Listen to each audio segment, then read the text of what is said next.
This is the RB26DETT that came in multiple cars, but probably the most famous is the Nissan Skyline, right? Like the R32, the R33, R34. It changed throughout the years, but we're just going to go a basic overrun about this legendary motor. To me, this is the best sounding inline six motor ever. It's a 2.6 liter inline six. So you already get rid of the vertical motions or like the first and secondary motions or vibrations in the engine. This is why inline sixes are described as being so smooth. Even at high RPMs, you could argue that they feel like electric motors. They feel electric. You see what I did there? Very smooth. If you never had an inline six, you need to drive one. This came with twin turbos that spoiled up quickly. They were smaller twin turbos. It also came with a iron block that was semi-closed deck block. So it wasn't open deck block, but it also wasn't a fully closed deck block. Hey, Nissan, you could have looked at the KA and said, hey, KA got iron closed deck block. I'm just playing, I'm playing. It also came with rods and pistons, forged rods, but not forged pistons. It revs to 8,000 RPMs from factory, depending on what year and what RB it is.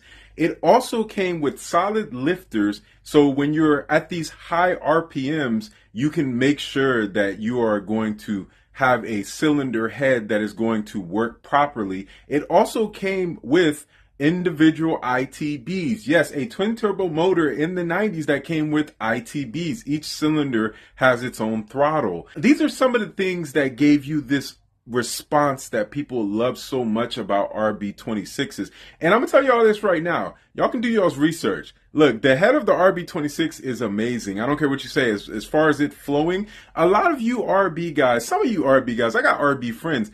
You're going to learn. Look, this is a higher revving motor. That's what the RB26 is. Let them twin turbos be glorious or single turbo be glorious top end.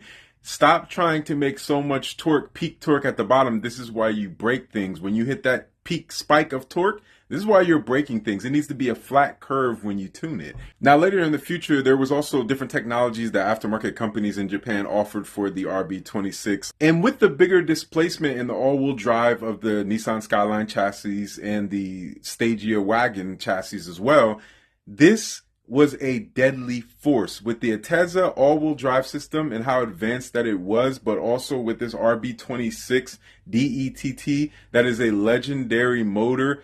You cannot go wrong with the RB. There's no way. There's nothing in this world that can make anybody go, unless you just love two JZs. If you love it, just come to the front and say that it's better, because we know y'all sitting right there waiting to type two JZs better.